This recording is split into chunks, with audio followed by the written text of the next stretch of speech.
CIMAC Radio presenta Nuestra Tierra, Nuestro Cuerpo. Un espacio donde tejemos comunidad para reflexionar, sentir y transformar juntas. Entre mujeres, repensamos cómo la crisis climática atraviesa nuestros cuerpos, nuestras decisiones y nuestras vidas. Porque el cuidado de la tierra y el cuidado de nosotras van de la mano. Defender la vida es defender la tierra. Y la justicia climática la construimos en colectivo. Hola, qué gusto que estés aquí en un episodio más. Yo soy Adri y como siempre me emociona que compartamos este momento. Recuerda que estamos transmitiendo por CIMAC Noticias en Facebook y en cimacradio.org.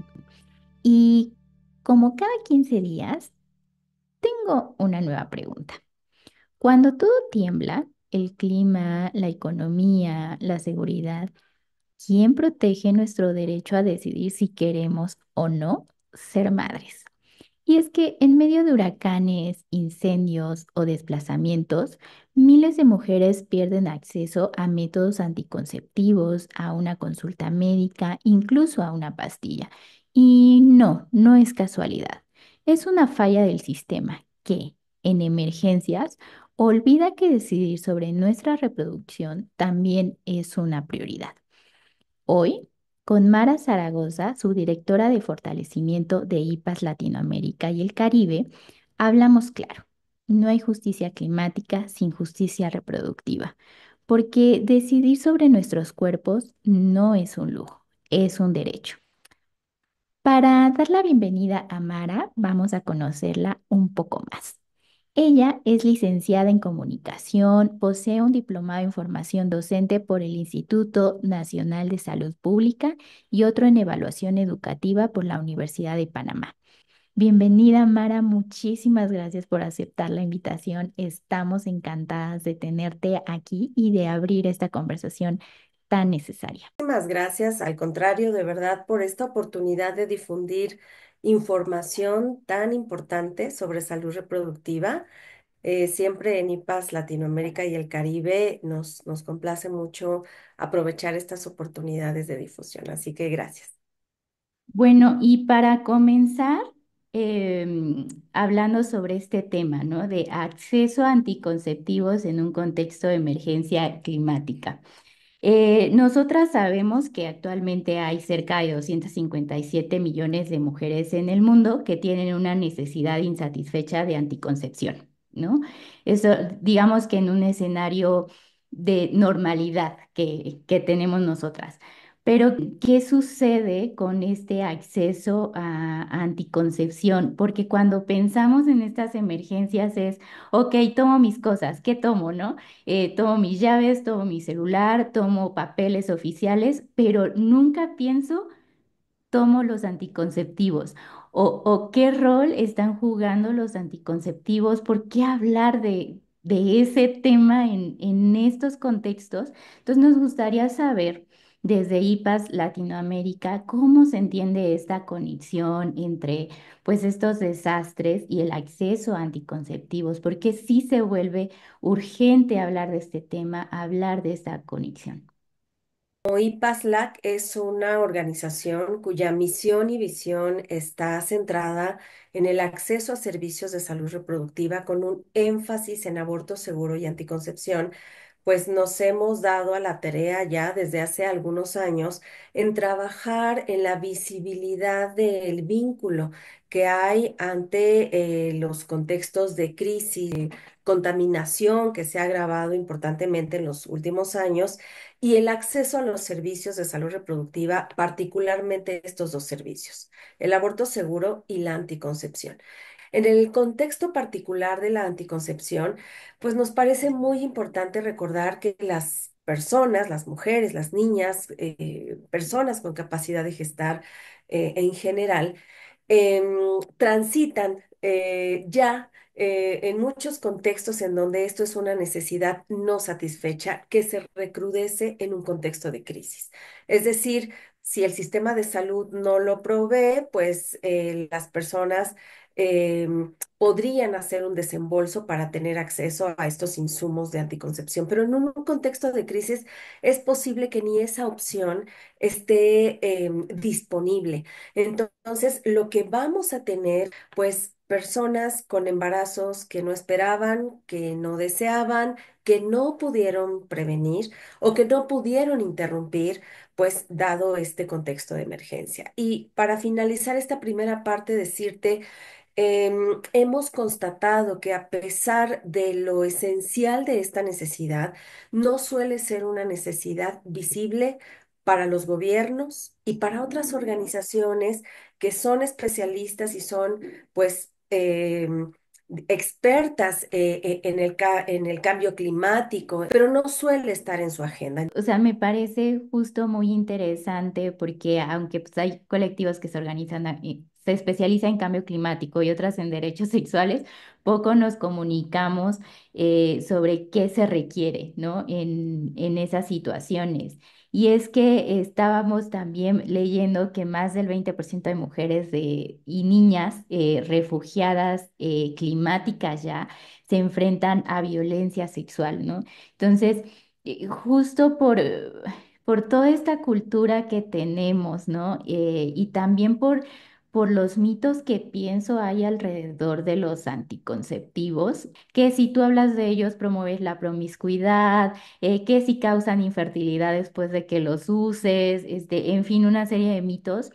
Pues nos estábamos preguntando qué tipos de barreras enfrentan las mujeres pues para acceder a estos métodos durante estas emergencias. O sea, si solamente estamos hablando de una cosa social alrededor de los mitos, si como tú dices, o sea, también se debe a pues la parte económica que también se me hace como muy importante, pues también sale sin dinero en la emergencia, ¿no? Y luego después de la emergencia viene toda una situación en las economías de las familias que a lo mejor impiden esto, entonces, si nos puedes como contar un poco más sobre eso. Claro, los pocos recursos económicos con los que se cuentan, nuevamente, van a estar dedicados a acciones de subsistencia. Entonces es muy difícil que las personas valoren que es mejor, no tienen agua, no tienen alimento, quedaron a lo mejor varadas en la intemperie o incluso están en algún refugio, ¿no? Definitivamente se vuelve una necesidad importante, pero que pasa a segundo plano y que eso es lo que tenemos que entender como organizaciones, activar de manera pronta e inmediata acciones de apoyo a la salud reproductiva, por más que parezca en ese momento que esa no es la urgencia, creo que nuestra función es alcanzar a ver que no es la urgencia de ese día, pero de manera muy rápida se vuelve la urgencia de las siguientes semanas. Y eso hay que atenderlo. Ahora, una manera de hacerlo notar es cuáles son las consecuencias de no atenderlo. Y no es que si no lo atendemos no va a pasar nada. Si no lo atendemos, vamos a tener estas complicaciones de personas que a lo mejor están con un embarazo de riesgo, con un embarazo complicado o transitando por la experiencia de la violencia sexual sin apoyo. Y eso fácilmente recrudece e incrementa las necesidades de atención en salud. Es el sistema de salud quien al final tiene que atender estos resultados, estas consecuencias.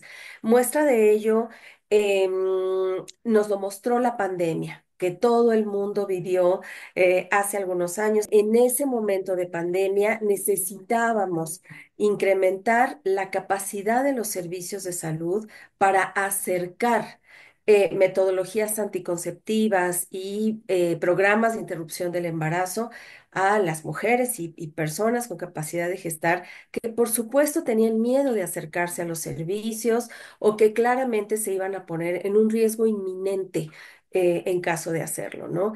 Y así es como tuvimos, pues, mujeres no atendidas, embarazos en curso y lo que ahora se ha socializado bastante, historias de violencia sexual que se recrudecieron, pues, al no tener la posibilidad de salir de ese entorno en donde se violenta a las personas, ¿no? Entonces, bueno. por supuesto, ahí hay una pérdida inmediata de oportunidades de atención. Además de esto que dices es bien fuerte. La violencia sexual hacia niñas, adolescentes, mujeres, o sea, se incrementó durante la pandemia, ¿no? Entonces, necesitaríamos, pues, justo seguir derribando estos estigmas para entender que la salud reproductiva, la salud sexual, o sea, se vive cotidianamente independientemente del contexto en el que estemos en ese momento, ¿no? Y también qué rol está jugando el estigma y la desinformación. Pensémoslo, por ejemplo, desde la óptica de género. Hay un estigma preexistente que nos ha mostrado culturalmente que las niñas, las adolescentes no deberían tener acceso a demasiada información en salud sexual y reproductiva, un malentendimiento de lo que es la educación integral en sexualidad, que no se trata de enseñar a las pequeñas cuál es la mecánica de un acto sexual. Se trata de enseñar a conocer su cuerpo, a conocer los signos de las amenazas de violencia sexual. Se trata de identificar las diferencias entre sexo, género, a reconocer y respetar la diversidad sexual. Hay tanta información que nos provee el enfoque de educación integral en sexualidad y es penoso que creamos que limitar la educación sexual pues es una manera efectiva para proteger a las niñas y a las adolescentes, que además se hace de manera diferenciada respecto a los hombres, en quien culturalmente se suele reconocer como una señal de hombría que a temprana edad tengan contactos sexuales y tengan cierto dominio, digamos, de estos temas. Y desde ahí las niñas, mujeres y personas de la diversidad sexual pues salen perdiendo. Porque van un paso atrás. En el contexto de crisis, el estigma se revela de múltiples maneras. Por ejemplo, el invocar la salud sexual y reproductiva en estos contextos con frecuencia da pie a aseveraciones como, ¿cómo es posible que estén pensando en comprar condones cuando estamos viendo la emergencia que estamos viviendo? Como si las personas se disociaran de lo que es la vida a pesar de los contextos de crisis o como si solo existieran las relaciones bajo consenso, ¿no?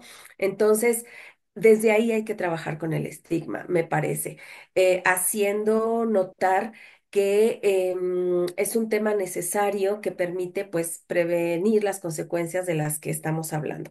Este estigma es todavía más elevado si no solo queremos proteger y proponer acciones para la anticoncepción, sino también para el aborto seguro, ¿no? Em, y es en el que pues las personas se sienten intimidadas para pedir información, para tomar decisiones, porque siempre van a sentir que en un contexto de crisis pues está fuera de lugar pensar en la salud reproductiva.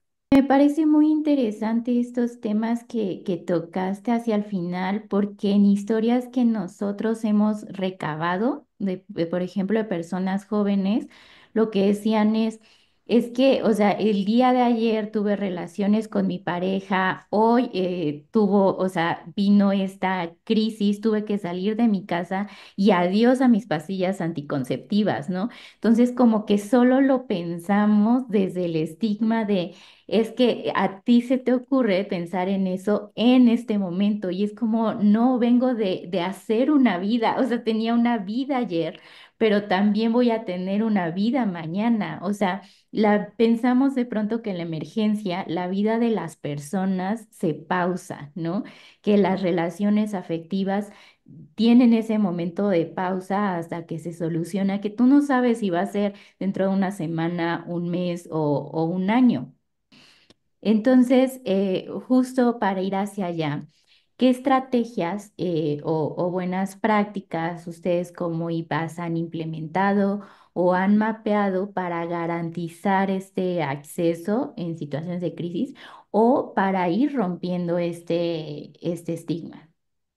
Sí, bueno, decir que si algo apuntala el estigma es el silencio. Se puede romper de muchas maneras. Y Lack, por ejemplo, rompió el silencio con un comunicado, con un llamado a la acción, a no perder de vista las necesidades de salud reproductiva. En CIMAC Radio queremos escucharte. Queremos escucharte. Queremos escucharte. Comunícate con nosotras al 5535 0847 61. 5535 0847 61. Y déjanos conocer tus opiniones sobre nuestra programación. CIMAC Radio, periodismo con perspectiva de género.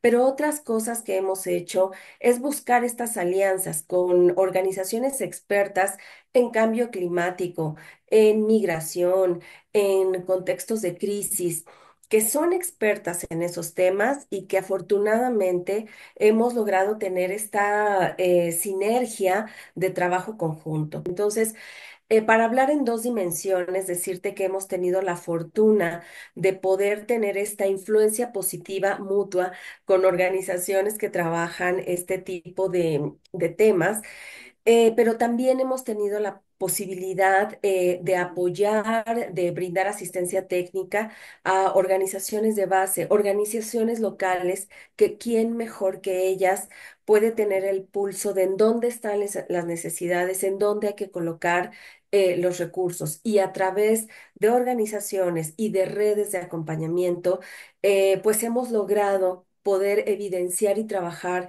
buenas prácticas para el acceso a la anticoncepción y al aborto seguro.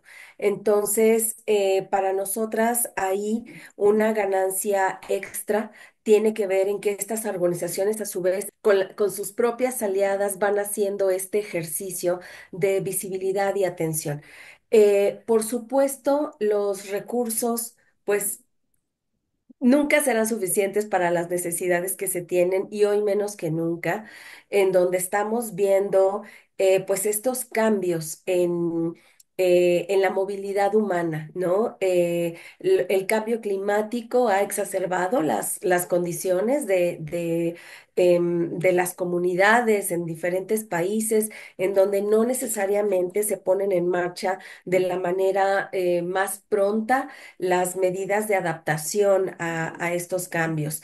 Em, y por otro lado, también reconocemos que poco se ha hablado del cambio climático y esta carencia de medidas de adaptación como una de las razones por que las personas migran, salen de sus países de origen o de sus comunidades. Los recursos naturales escasean y eso se suma a las condiciones de precariedad, de violencia, de falta de empleo. Entonces, en realidad lo que tenemos que alcanzar a ver es un collage de diversas situaciones que se entrelazan y dan por resultado, pues, comunidades con poco acceso a servicios y además de esta precariedad, pues, un sufrimiento diferenciado para mujeres, niñas, adolescentes y personas con capacidad de gestar que tienen menos acceso a los insumos. Estaba leyendo que iba a haber un déficit de dinero en el acceso a anticonceptivos. Entonces yo pensaba, bueno, es que si ya era un problema y no había recursos suficientes con los recortes que estamos teniendo, y además estos discursos ahora de estigma, de odio, que también han hecho que organizaciones que se dedican a temas de salud sexual y reproductiva estén pues sufriendo pues esta limitante en los recursos, pero también enfrentarnos de nuevo a volver a combatir esos discursos, ¿no? Y también hacerlo desde un contexto de derechos humanos y de cuidado, porque también, pues justo nos habíamos topado con notas en donde decían que, bueno, asegurar la anticoncepción era importante para reducir nuestra huella climática, ¿no? Y yo decía, híjole, qué discurso tan peligroso porque el 1% de la población es el que está contaminando y entonces ahora viene como de nuevo, un ejercicio que digo, ya habíamos luchado en el 94, por ejemplo, con el programa de acción del Cairo, de quitar esa narrativa, a las personas al centro, los derechos al centro. Entonces, justo en todo este contexto, IPAS, ¿cómo imagina un modelo en donde podamos garantizar este acceso a anticonceptivos. Imaginemos el mejor mundo posible, porque tampoco queremos dar un mensaje desesperanzador a que este problema es tan grande que no tiene una solución. Ujú. Me parece que nosotros hemos logrado imaginar este mejor mundo posible, por lo menos en tres etapas. La primera etapa es trabajar con lo que ya tenemos. Hoy tenemos mejores posibilidades, conocimiento, recurso para poder poner al alcance la anticoncepción de las poblaciones que lo necesitan. Una segunda etapa tiene que ver con evidenciar los costos del cambio climático, los costos de la no atención a la salud reproductiva, pero también hay que publicar, documentar las buenas lecciones y las buenas prácticas de la anticoncepción y de la atención en general a la salud reproductiva en contextos de crisis. Hay que difundir estas buenas noticias para poder propiciar que los gobiernos, que otras organizaciones puedan también dar estos pasos.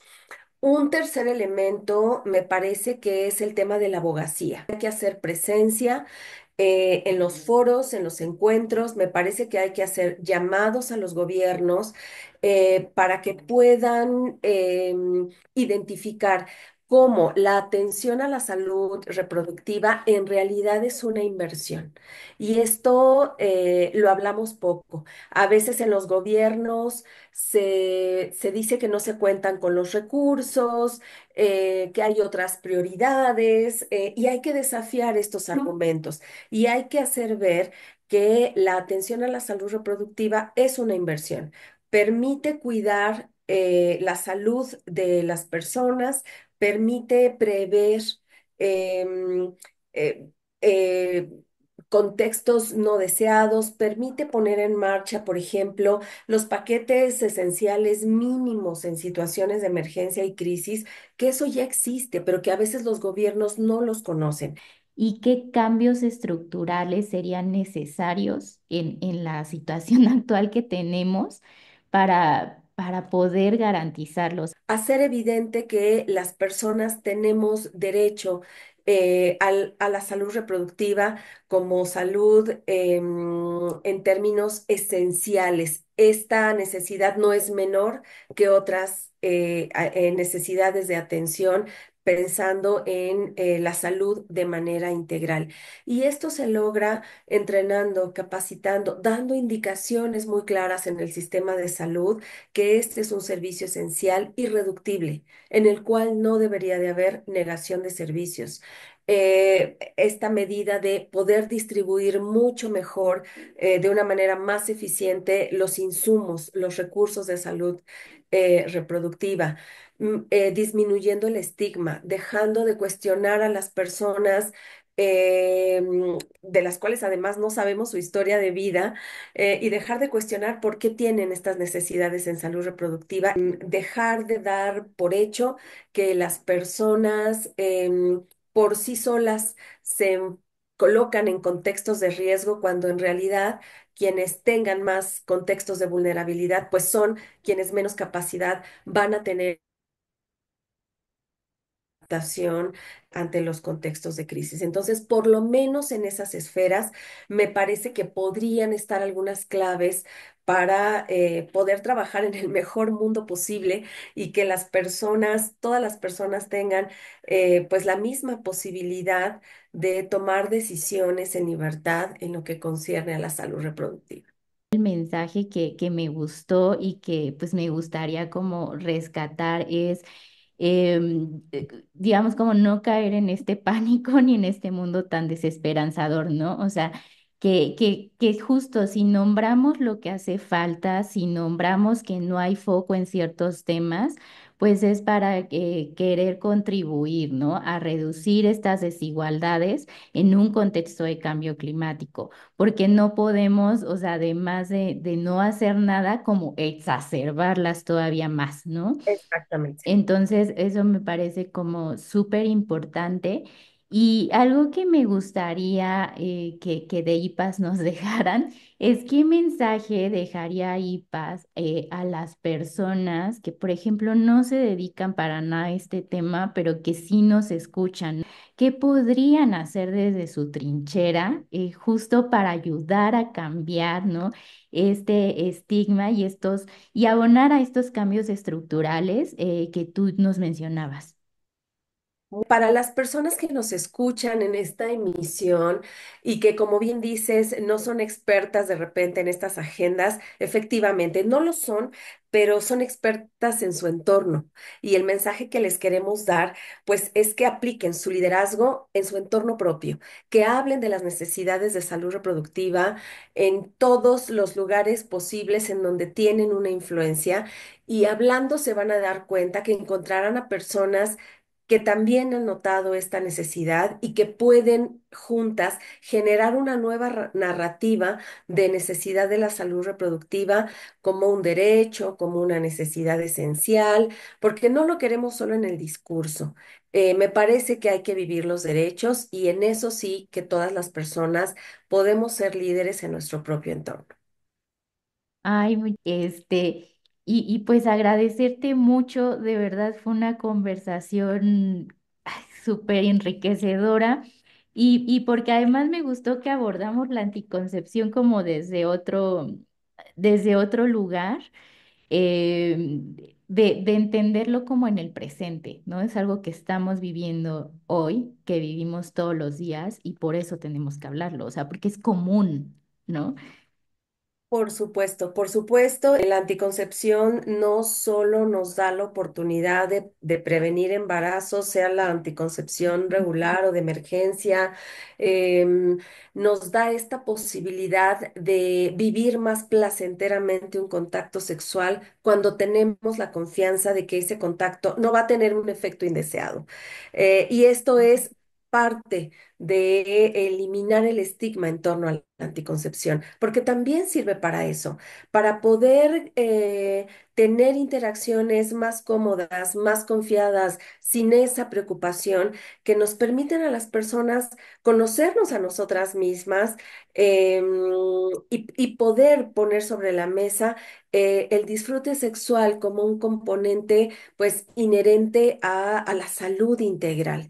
Entonces, si somos capaces de abordar la anticoncepción como un derecho emblemático de la libertad, de la autonomía, de la libertad para tomar decisiones y del autocuidado, por supuesto, entonces empezaremos a hablar una nueva narrativa, que hasta ahora nos enseña que la anticoncepción, si es de emergencia, puede ser peligrosa, si la toman las jóvenes a muy pequeña edad, les va a causar trastornos, en fin, hay que desterrar esos mitos y hablar de la anticoncepción, pues con hechos, con evidencia, pero también con mayor libertad, y visibilizarla como una herramienta. Muchísimas gracias, de verdad. Ay, no, es que qué conversación tan bonita, este, hemos tenido. Pues agradecerles en serio mucho y ojalá podamos tener como un segundo episodio en donde hablemos más respecto al tema del aborto. Muchísimas gracias y nosotras además estaremos felices de poder abrir esa conversación porque sin duda no solo la anticoncepción, sino el aborto seguro está en el centro de la misión y la visión de IPAS. Así que estaremos felices de poder compartir también información y reflexiones sobre el aborto seguro. Gracias por escucharnos y por ser parte de esta conversación. Recuerda que si te perdiste este episodio, puedes escucharlo los jueves a las 6 de la tarde en Spotify de Nuestra Tierra, Nuestro Cuerpo. Comparte este episodio con tus amigas, colegas o con quien sabes que también necesita escuchar esto. Nos encontramos en el próximo episodio. Hasta entonces, cuidémonos y sigamos conversando. CIMAC Radio presentó Nuestra Tierra, Nuestro Cuerpo.